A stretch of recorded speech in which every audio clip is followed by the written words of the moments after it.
साकिब साहब, आपको क्या लगता है कि सलमान अकरम राजा साहब की कुर्सी कहीं खतरे पे है?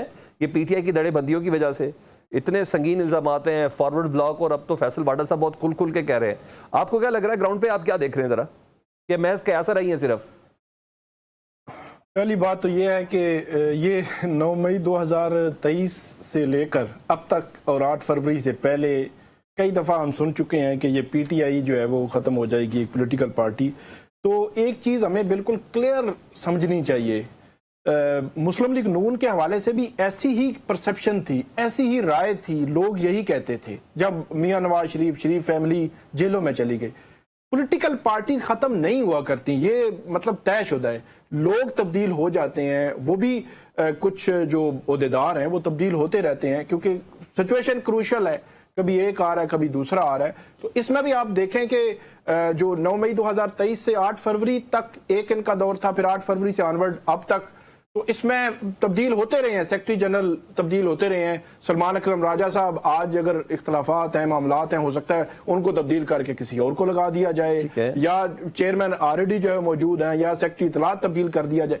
पॉलिटिकल पार्टी कायम रहेगी। 8 फरवरी से पहले तो ये तासुर था कि वो कहीं एग्जिस्ट ही नहीं करते, लेकिन 8 फरवरी के रिजल्ट्स ने सबको हैरान परेशान कर दिया। फिर 9 फरवरी भी आया।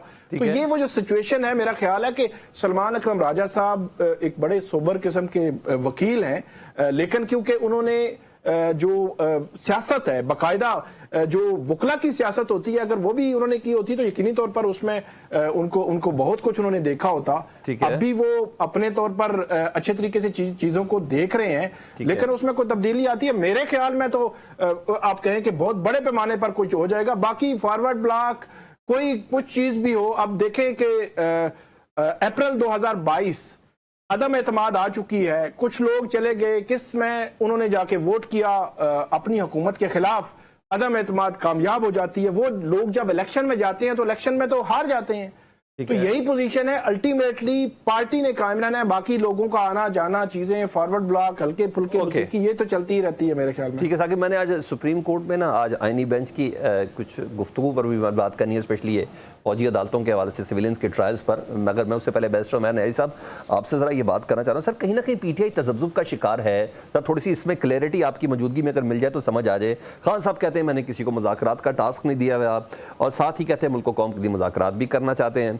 आज़म सवाती कोशिशों में लगे हुए हैं। पॉलिसी क्या है वैसे एस्टेब्लिशमेंट को एंगेज करने के हवाले से, थोड़ा सा आप क्लियर करेंगे? वो मुझे पता है आपकी मजबूरी है, इमरान खान साहब से मुलाकात ही नहीं हो रही तो क्या बात की जाएगी, लेकिन फिर भी कुछ सियासी कमेटी भी तो कुछ कर रही है ना, कुछ सोच रही है, कुछ बात हो रही होगी।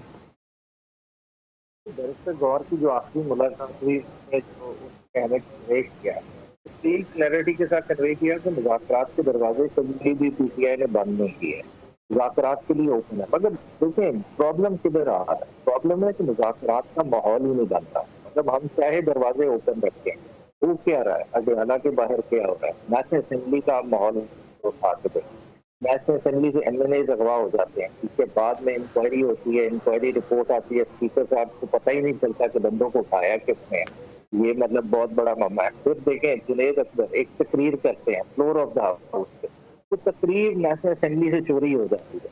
ट्रांसक्रिप्ट तो थोड़े दूर की बात है, वीडियो रिकॉर्ड ही पूरा इरेज करके कोई चला जाता है। तो किस तरह का माहौल हो, तो क्या ऐसे माहौल में आप समझते हैं कि मुज़ाकरात हो सकते हैं? क्या दूसरी तरफ जो एंगल है, जो नून लीग की गवर्नमेंट, चाहे हमारे 100 इख्तिलाफ हो, अभी तो ये इंचार्ज बैठे हुए हैं ना, at the helm of affair है, मतलब क्या ये एम्पावर्ड हैं? क्या ये अपनी मर्जी से कोई चीज कर सकते हैं? देखें हर चीज में जो है ना इन्हें किसी और तरफ अप्रूवल के लिए देखना पड़ता है। ये तो अब इस वक्त अपने इत्तेहादियों को राजी रखने की पोजीशन में नहीं है। पानी के मसले में देखें,